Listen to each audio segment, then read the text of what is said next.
मैं इन लोगों से ज्यादा अपेक्षा रखता भी नहीं।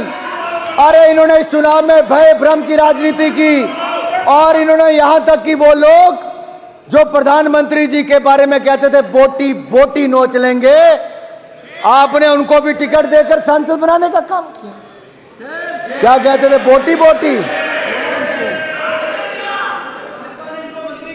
मैं पूछता हूं साहब, क्या कहा? अरे किसको टिकट दिया? टुकड़े टुकड़े की सोच वाले, टुकड़े टुकड़े गैंग वालों को कांग्रेस में शामिल किया और उनको फिर टिकट देने का काम भी किया।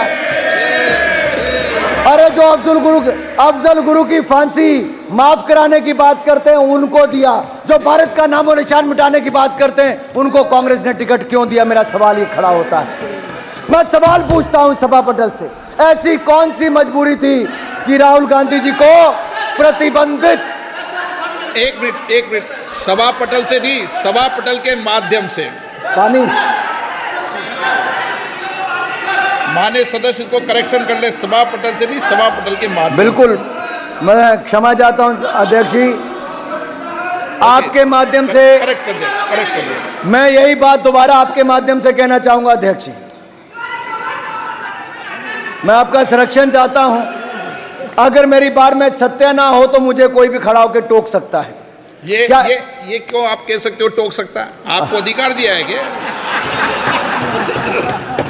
कोई नहीं टोकेगा, सबको। आपका बहुत धन्यवाद अध्यक्ष जी, आपका संरक्षण ऐसे ही मिलता रहे तो धन्यवाद प्रस्ताव पे चर्चा अच्छी हो जाएगी। अध्यक्ष जी, सवाल ये खड़ा होता है कि जिस सदन में हम बैठे हैं, घटना पुराने सदन की है, क्या देश का कोई भी व्यक्ति संसद पर हमला होना देखना चाहेगा? क्या आप में से कोई चाहेगा? तो जो उस हमले में शामिल थे, क्या उनको कड़ी से कड़ी सजा मिलनी चाहिए थी कि नहीं मिलनी चाहिए थी? अगर उनको कड़ी से कड़ी सजा देश के न्यायालय ने दी, फांसी की सजा दी, तो बचाने के लिए सड़कों पर जो उतरे उनके साथ आप समर्थन कर रहे नहीं कर रहे? उनके साथ आप उतर गए बचाने के लिए। अरे कोई और नहीं मिला 140 करोड़ भारत में? क्या मजबूरी थी इनकी? क्या मजबूरी थी? और अब आप चुनाव जहां से लड़ने गए, वहां से किसी और का नहीं है अध्यक्ष जी, पीएफआई जैसी संस्थाओं का, मुस्लिम लीग जैसी संस्थाओं का समर्थन लेकर भी कुछ लोग चुनकर आए हैं। देश जवाब मांगता है। ऐसी कौन सी मजबूरी थी? कौन सी मजबूरी थी? कौन सी मजबूरी थी? अरे इनका इतिहास ही वैसा रहा है।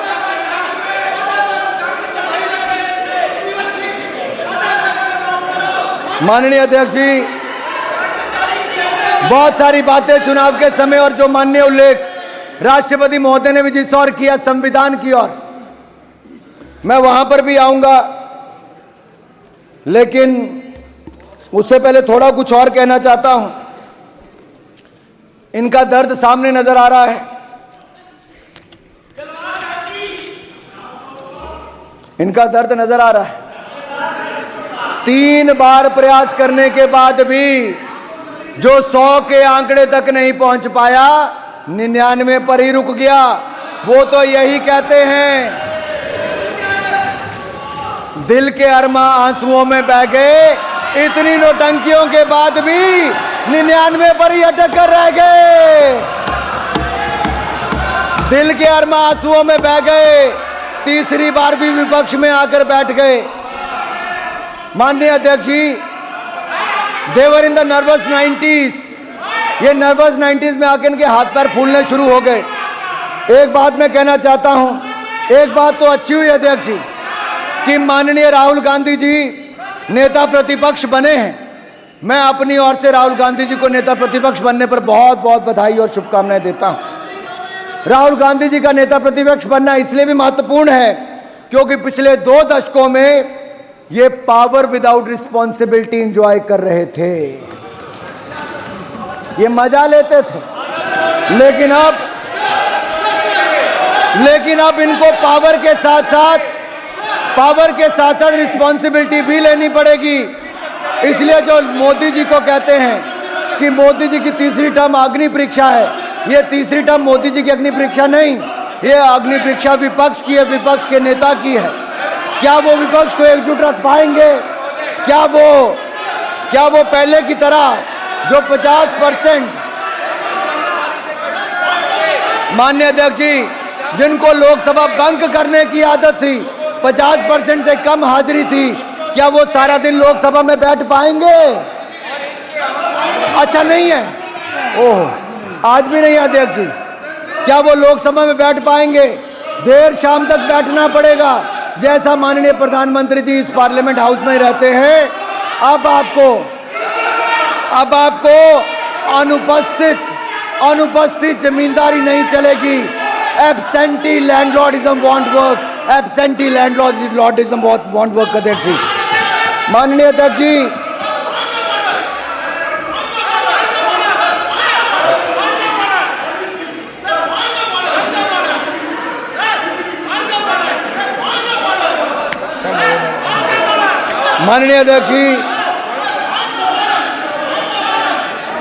माननीय अध्यक्ष जी, कुछ लोगों की बार बार, माननीय अध्यक्ष जी, एक और देश ने देखा है कि कैसे हमारे वैज्ञानिकों की मेहनत के कारण जो दुनिया का कोई देश नहीं कर पाया, वो चंद्रयान मिशन की सफलता ने करके दिखाया है।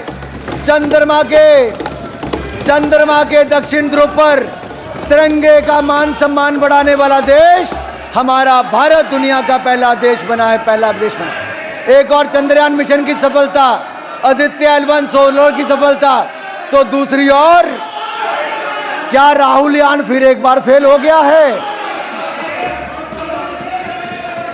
क्या राहुल यान फिर एक बार फेल हो गया है? कांग्रेस और इनका इकोसिस्टम कुतर्कों के सहारे राहुल यान को सफल करने की बात करता है। मैं पूछता हूं अध्यक्ष जी, ये 4 जून से दिखाने में लगे हैं, कि 99 का आंकड़ा 240 से ज्यादा बड़ा होता है। अध्यक्ष जी, क्या 99 240 से ज्यादा बड़ा होता है? कांग्रेस की इस बार सीटें 99 आई हैं, एक और छोड़ गए 98 रह गई। अपने आप में ये रिकॉर्ड तीसरी बार विपक्ष में बनाने का इन्होंने बनाया है, लेकिन इनका घमंड, अहंकार और तानाशाही सोच आज भी बरकरार है।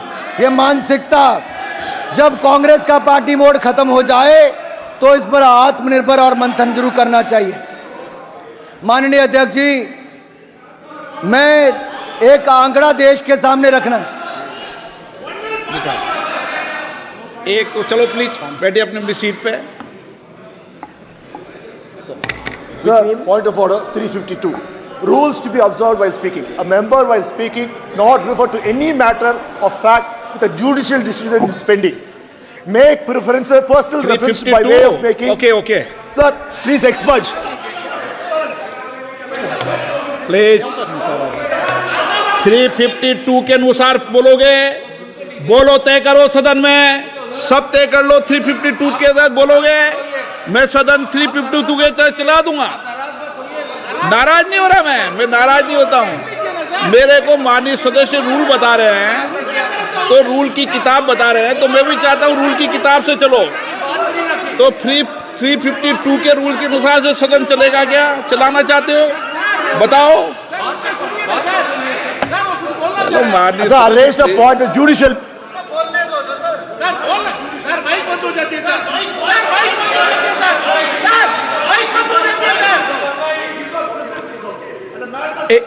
Okay please okay. अभी नीट का विषय भी अदालत में चल रहा था, फिर क्यों उठा रहे थे?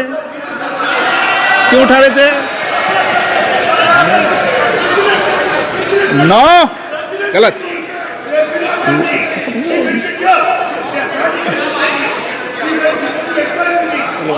अच्छा माननीय सदस्य, नीट का विषय अभी सुप्रीम कोर्ट में नहीं चल रहा, फिर क्यों उठा रहे थे आप? नो, अनुराग ठाकुर जी। माननीय अध्यक्ष जी धन्यवाद। माननीय अध्यक्ष जी, मैं कह रहा था कि ये प्रयास कर रहे थे कि 99 सीटें ही 240 से ज्यादा होती हैं। अब इनका आंकड़ा इनको मुबारक, लेकिन मैं एक बात तो देश के सामने और आपके माध्यम से सदन को जरूर बताना चाहता हूं।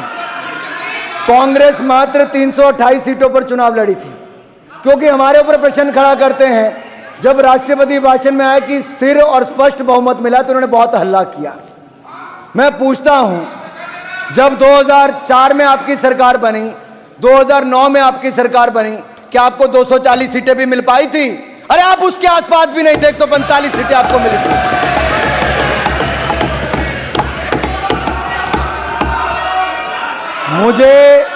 मुझे जितना मजबूर करोगे कांग्रेस की उतनी परतें खुलती जाएंगी।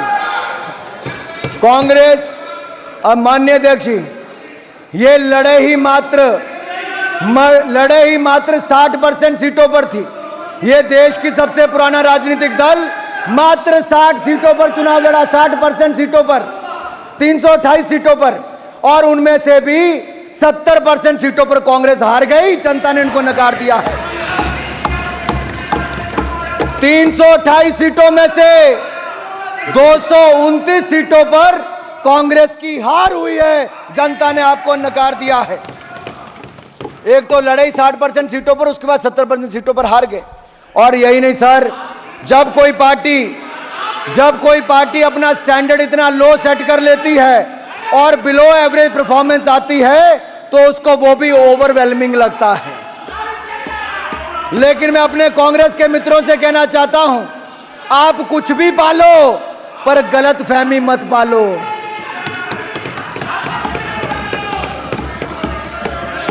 अगर आपको ये चार्ट देखना है तो इस चार्ट में अध्यक्ष जी मैं सभा पटल पर रख सकता हूं, कांग्रेस की कितनी सीटें कब कब आई। ये चार्ट बहुत कुछ दिखाता है माननीय अध्यक्ष जी। ये चार्ट में ये दिखता है कि यूपीए की जब आपकी पहली सरकार थी तो कांग्रेस की मात्र 145 सीटें आई थी और उस समय भारतीय जनता पार्टी की 138 सीटें थी। 7 सीटों का फर्क था। और आप में और हमारे में सिर्फ 7 सीट का अंतर था। भाजपा कांग्रेस में सरकार आपने बनाई, हमने तो कुछ नहीं कहा। आपने 5 साल सरकार चलाई। फिर 2000 आपका उस समय वोट शेयर था मात्र 26.53%। 2009 में यूपीए की सरकार फिर आई, आपकी 206 सीटें आई। लेकिन आपके लिए वो स्थिर सरकार थी, आपके लिए वो कांग्रेस की सरकार थी, स्थिर सरकार थी। लेकिन नरेंद्र मोदी जी के नेतृत्व में भारतीय जनता पार्टी 282 सीटें जीतकर 2014 में 1984 के बाद पूर्ण बहुमत की सरकार किसी ने बनाई तो हमने भारतीय जनता पार्टी एनडीए की सरकार बनी। और 2019 में 303 सीटें केवल भारतीय जनता पार्टी ने जीती और हमारा वोट शेयर भी पहले से ज्यादा बढ़ा। और मैं कहना चाहता हूं माननीय अध्यक्ष जी, 31% vote share Bharatiya Janata party का 2014 में था और 37.36% वोट शेयर हमारा 2019 में था और कांग्रेस का वोट शेयर मात्र 19.39% था, मात्र 19.39%। और इस बार भी हमारा वोट शेयर 36.56% है और 240 सीटें जीतकर और गठबंधन को पूर्ण बहुमत और स्पष्ट बहुमत मिला है।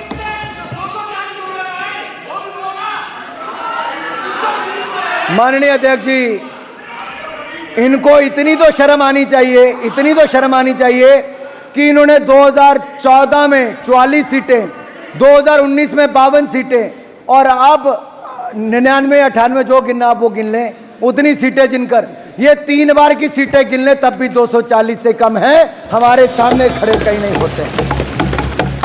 और सुनना रहता है, और सुनना है। मैं और बता दूं सर, जितने पूरे समूचे विपक्ष की सीटें हैं उससे ज्यादा अकेली भारतीय जनता पार्टी की सीटें।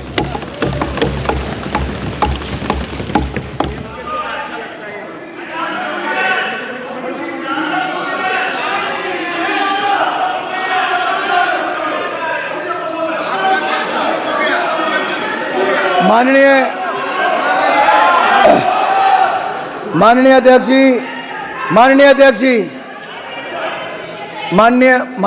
जी, जब ये भारतीय जनता पार्टी का या मोदी जी का मुकाबला 2 चुनावों में नहीं कर पाए तो क्या बनाया? एक ऐसा गठबंधन बनाया जो जेल वाले और बेल वालों ने मिलकर बनाया। कुछ जेल में थे, कुछ बेल पर थे, कुछ यहां पर भी बेल वाले हैं।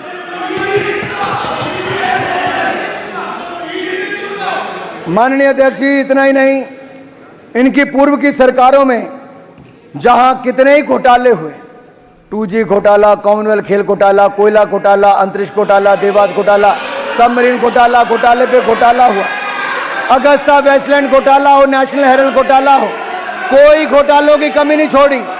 इन्होंने अपने अपने सहयोगी भी चुने तो शराब घोटाले वाले चुने, जमीन घोटाले वाले चुने, रिवर फ्रंट घोटाले वाले चुने, और तो और वो सब चुने जो जेल और बेल पर थे। माननीय अध्यक्ष जी, इनकी एक पार्टी तो ऐसी है जिसका शिक्षक भर्ती घोटाला हो, पॉन्जी स्कीम का घोटाला हो, चिटफंड घोटाला हो, वो भी साथ में ही है, जहां पेंटिंग भी 3-3 करोड़ रुपए की बिक जाती है। एक ऐसा नेता है जो अपने आप को दुनिया का सबसे ईमानदार नेता बताता था, और वो इतना ईमानदार निकला कि देखो आज जेल में है। हमने अध्यक्ष जी वर्क फ्रॉम होम तो सुना था अध्यक्ष जी,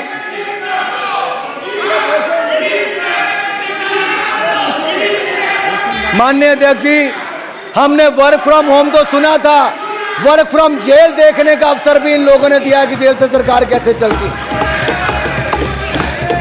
अपने आप को सबसे ईमानदार बताने वाला आज कट्टर बेईमान कोई है तो आज जेल में है, और जो जेल से निकल कर आए थे, जैसे टिफिन ब्रेक, लंच ब्रेक लेके चुनाव प्रचार करने, वो बैक टू तिहाड़ चले गए, बैक टू तिहाड़ चले गए। और खैर, इनके गठबंधन की दुर्गति देखकर मुझे एक गीत याद आता है, सोचता हूं कि वो कितने मासूम थे, क्या से क्या हो गया देखते देखते। वो जो कहते थे गठबंधन करेंगे ना कभी, बच्चों की कसम भी खा गए भूलकर देखते देखते। गठबंधन भी किया तो किसने, एक राज्य में किया, दूसरे राज्य में नहीं किया। आज दिल्ली की, जहां पर मैं खड़ा हूं, वहीं की हालत देख लीजिए। चोर चोर मुसेरा भाई, सब ने मिलकर गठबंधन की गुहार लगाई, लेकिन दिल्ली की जनता ने खाता भी नहीं खुलने दिया, सातों की सातों सीटों पर कमल का फूल खिलाने का काम किया है। माननीय अध्यक्ष जी, ये कैसी सरकार दिल्ली में है, जिसका शिक्षा मंत्री शराब मंत्री जेल में है, जिसका जेल मंत्री जेल में है, जिसका कानून मंत्री जाली फर्जी MA LLB की डिग्री लेकर वो उसमें जेल में, उसको इस्तीफा देना पड़ा। और यही नहीं, आपका नहीं, दिल्ली का, आपकी मैं बाद में बात करूंगा, अभी आपकी बात बाद में करूंगा। और जो देखिए, मुझे लगता था अध्यक्ष जी, जिस तरह से तमिलनाडु में 60 के लगभग लोगों की मौत शराब, नकली शराब के कारण हुई, आपको तो खड़े होकर नहीं बोलना चाहिए था।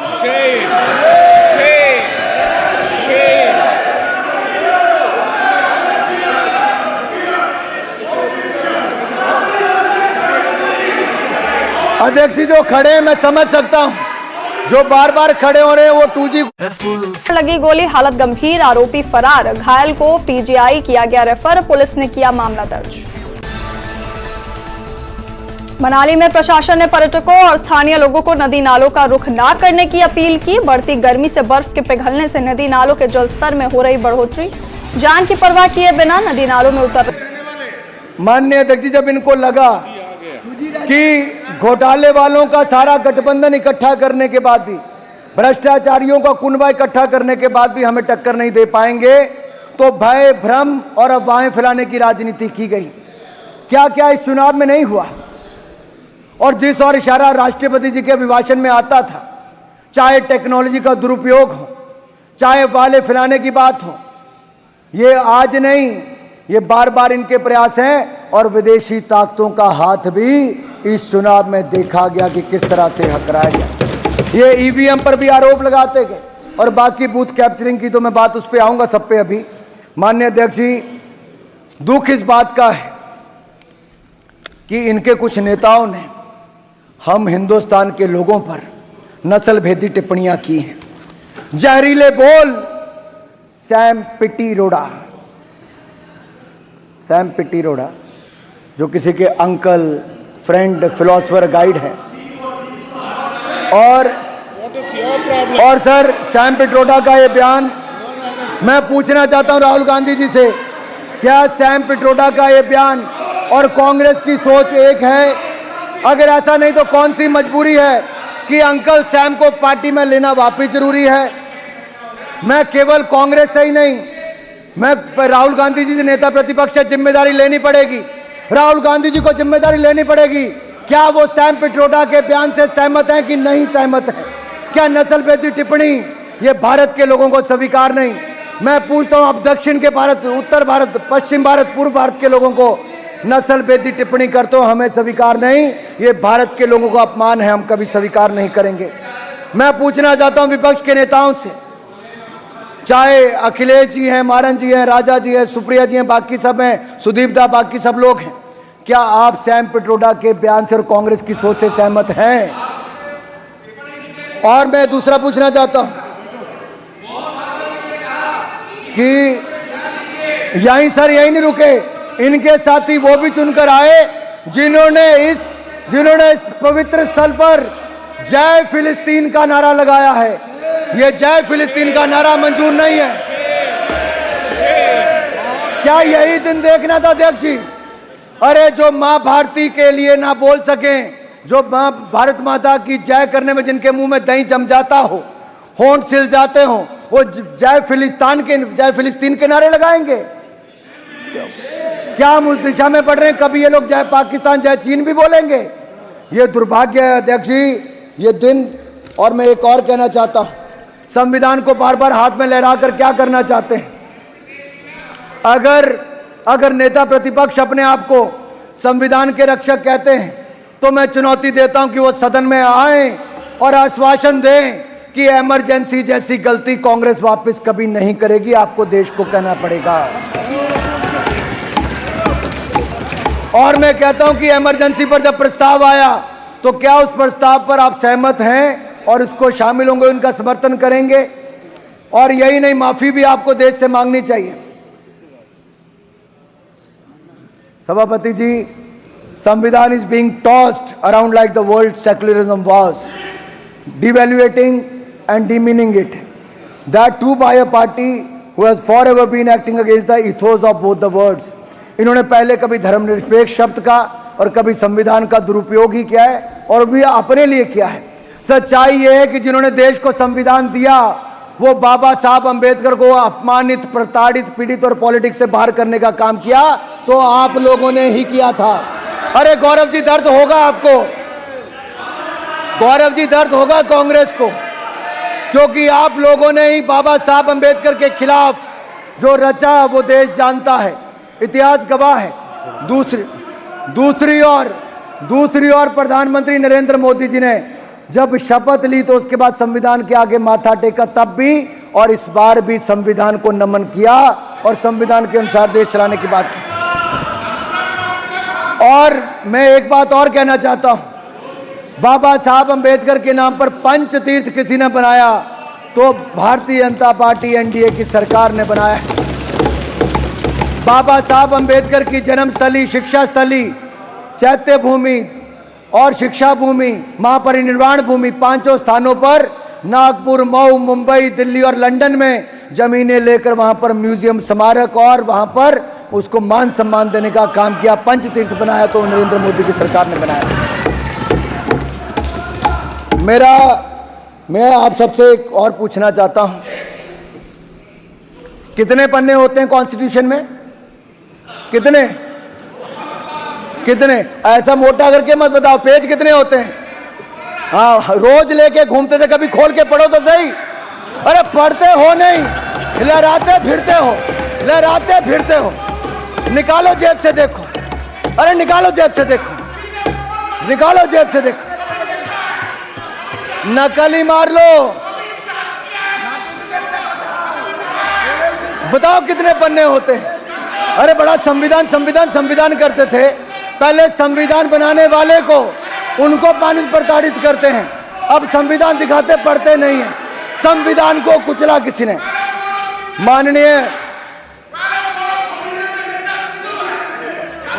माननीय सभापति जी, अगर संविधान को तार किसी ने किया था, संविधान को कुचलने का किसी ने काम किया था, तो वो भी आपने इमरजेंसी लगाकर किया था। देश आपको माफ नहीं करेगा। अरे 251 पन्ने होते हैं भाई साहब संविधान में, खोल के देख लो जरा। और माननीय सभापति जी, एक कहावत है, दादा आपको क्यों दर्द हो रही है, इमरजेंसी उन्होंने लगाई थी, आप ऐसे ही अपने उड़ता तीर ले रहे हो। बाद में मैं सभापति जी, मैं कांग्रेस की बात कर रहा हूं, ये तृणमूल कांग्रेस बीच में आ गई है।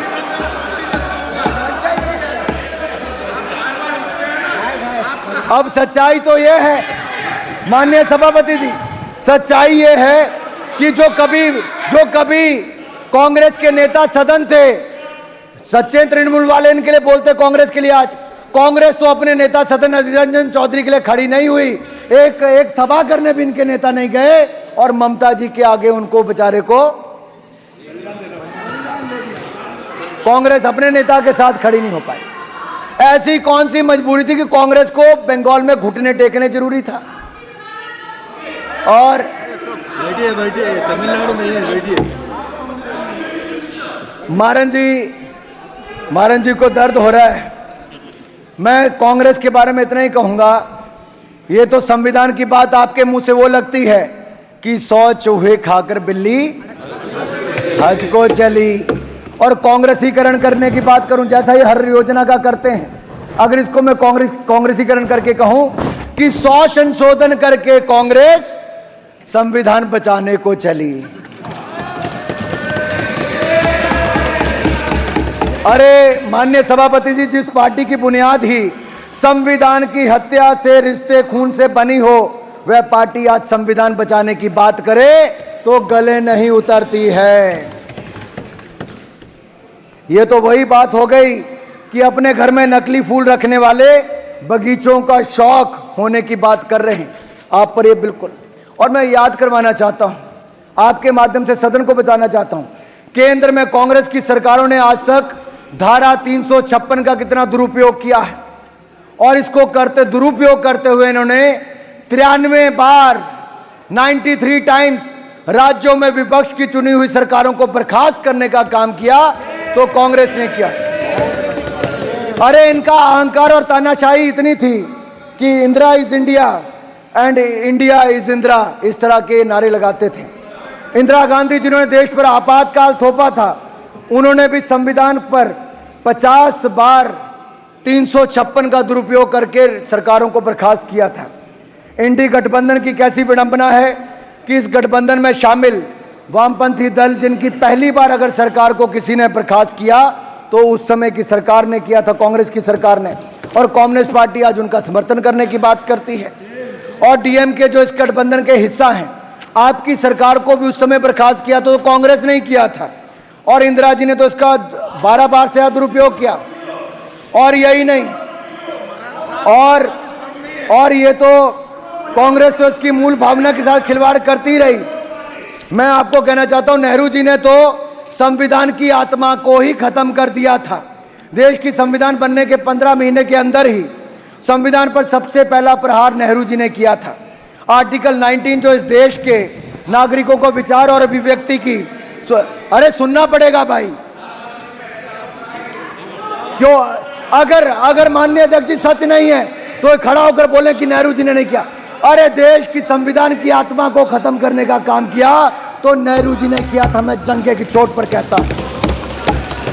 और ये आर्टिकल 19 को इस देश के नागरिकों को विचार और अभिव्यक्ति की स्वतंत्रता का अधिकार देता है। इन्होंने उस आर्टिकल को ही अंकुश लगाने का प्रयास किया।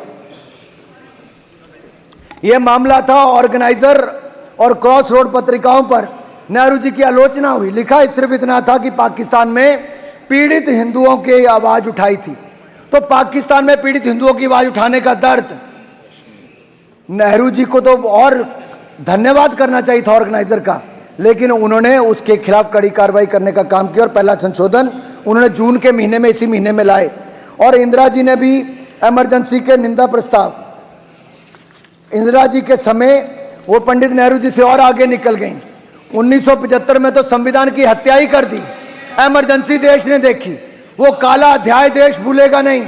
21 महीनों के आपातकाल में 5 संविधान संशोधन हुए। अपने हिसाब से मिनी संविधान तैयार करने का, अध्यक्ष जी 5 मिनट में खत्म कर रहा हूं, संविधान तैयार करने का काम, मिनी संविधान तैयार करने का काम कांग्रेस ने किया। 42वें संशोधन में 40 अनुच्छेदों को ही बदल दिया गया। और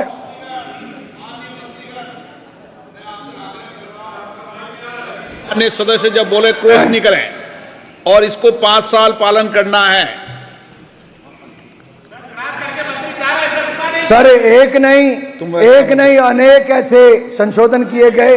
उच्च न्यायालय से छीना पीएम पर नियुक्ति के व्यक्ति के चुनाव की जांच का अधिकार, न्यायपालिका से आपात की न्याय समीक्षा का अधिकार छीन लिया गया था। अनुच्छेद 368 के तहत 40 अनुच्छेदों में को बदल दिया गया था। 42वें संशोधन को तो मिनी संविधान कहा गया। ये किसी और ने नहीं, ये कांग्रेस ने संविधान के साथ खिलवाड़ किया था, जिसके लिए आपको देश से माफी मांगनी चाहिए। और यही नहीं, अगर हमारे समय मात्र 8 संविधान में संशोधन हुए, और मैं कहना चाहता हूं, मैं आपको ये कहना चाहता हूं, अधिकतर नेता जनसंघ के जेल गए थे संविधान को बचाने के लिए और इमरजेंसी के खिलाफ हमारे नेताओं ने आवाज उठाई थी। और माननीय अध्यक्ष जी, माननीय स्टालिन जी जो तमिलनाडु के मुख्यमंत्री हैं, वो भी उस समय जेल में थे। आज तो सपा वाले कांग्रेस के साथ बैठ गए, मुलायम जी भी उस समय जेल में थे। आज तो आरजेडी वाले इनके साथ बैठ गए, लालू जी भी उस समय जेल में थे। ऐसी कौन सी मजबूरी है? इमरजेंसी थोपने वालों के साथ आपको गठबंधन जरूरी है। अब आप लोकतंत्र बचाने की बात करते हो। और यही नहीं, मीसा जी, बहन मीसा जी हैं, इनका तो जन्म ही मीसा एक्ट के दौरान हुआ। देश में मीसा थोपा गया तो मीसा जी का जन्म हुआ। ना जाने कितने लोगों का जान ली गई। हर पार्टी के कार्यकर्ताओं को मौत के घाट उतार दिया गया। माननीय अध्यक्ष जी, यही नहीं, इन्होंने मैं अटल जी की 2 लाइनें कहना चाहता हूं। जो 1 साल जब इमरजेंसी का हुआ तो उन्होंने क्या कहा था? जुसलाता जेठ मास, शरद चांदनी उदास, सिसकी भरते सावन का, अंतर घट रीत गया, 1 बरस बीत गया। सिंचों में सिमट राजग, किंतु विकल प्राण विहग, धरती से अंबर तक गूंज मुक्ति गीत गया, 1 बरस बीत गया।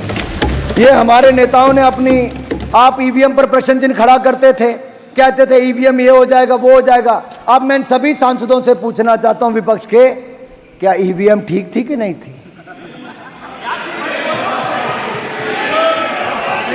ईवीएम ठीक थी कि नहीं थी? माननीय अध्यक्ष जी, इन लोगों ने जम्मू कश्मीर में चुनाव में इस बार 30% वोट पहले से ज्यादा पड़ा। ये लोकतंत्र की जीत हुई है जम्मू कश्मीर में, क्योंकि वहां पर अलगाववाद, आतंकवाद पर नकेल कसी गई।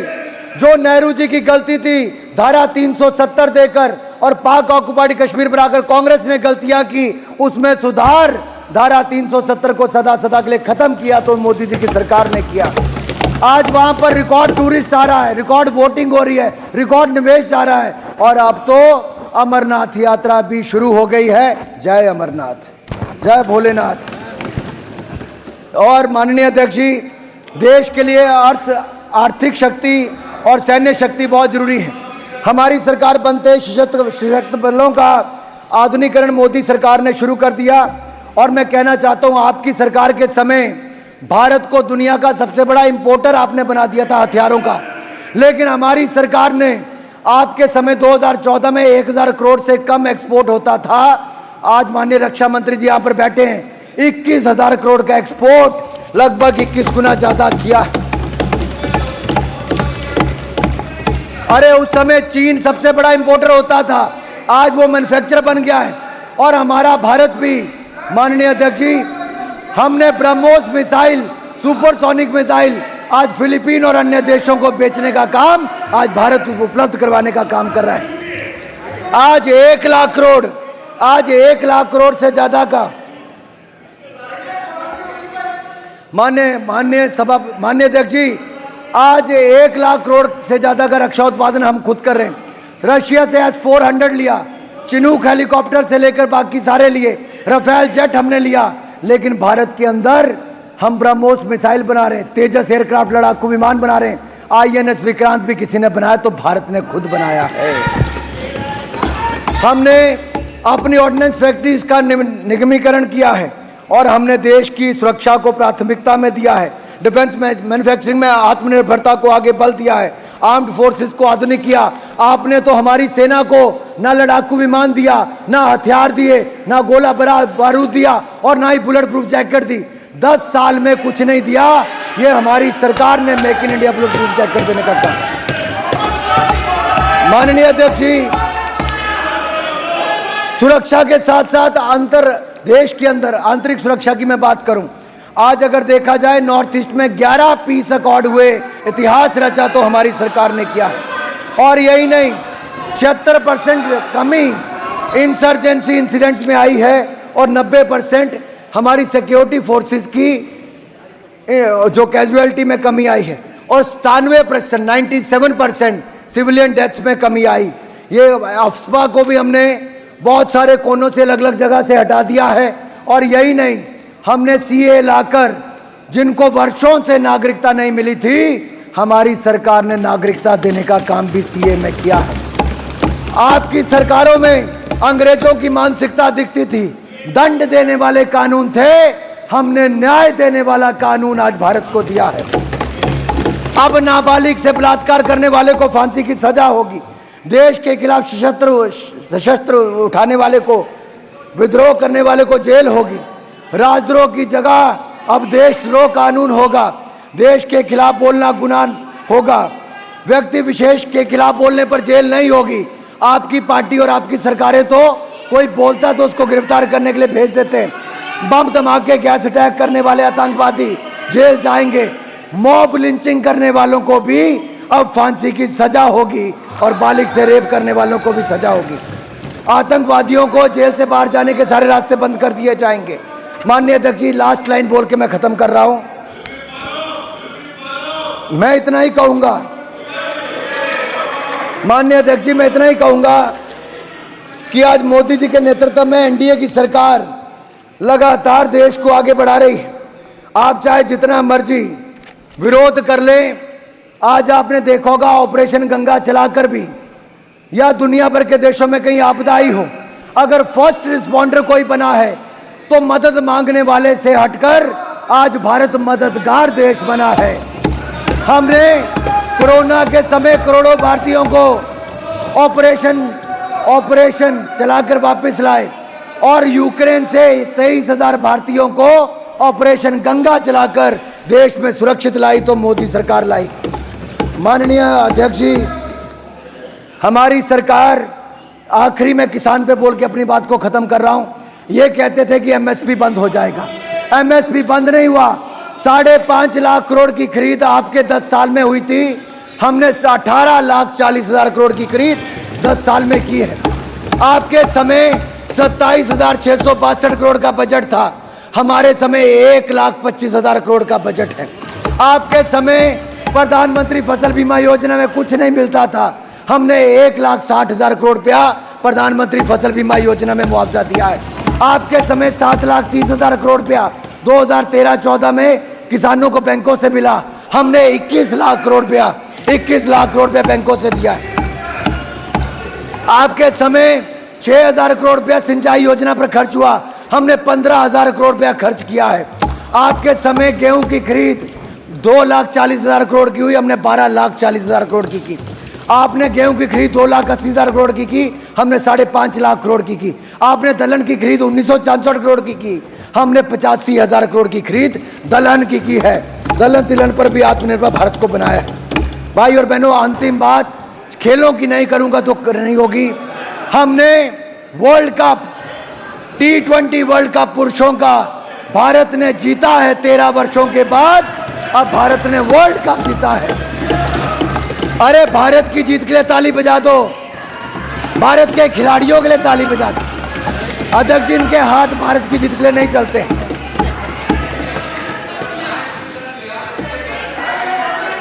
ये तब भी सवाल खड़ा करते। अध्यक्ष जी, अब हमारा देश ओलंपिक 2036 में आयोजन करने की तैयारी कर रहा है। हम उस दिशा में आगे बढ़ रहे हैं। ओलंपिक में भारत ने 7 मेडल जीते, जो आज के सबसे ज्यादा है। कॉमनवेल्थ गेम में 61 मेडल जीते। और यही नहीं, भारत ने एक के बाद दूसरे में मेडल जीतने का कीर्तिमान स्थापित किया। मेरे हमने ट्राइबल के लिए रिकॉर्ड 700 से ज्यादा एकलव्य स्कूल खोलने का काम किया। महिला सशक्तिकरण पर हमारी सरकार ने काम किया। आपके समय महिलाओं को न्याय नहीं मिला। 33% आरक्षण नारी शक्ति बंधन बिल पास करके दिया तो मोदी सरकार ने दिया।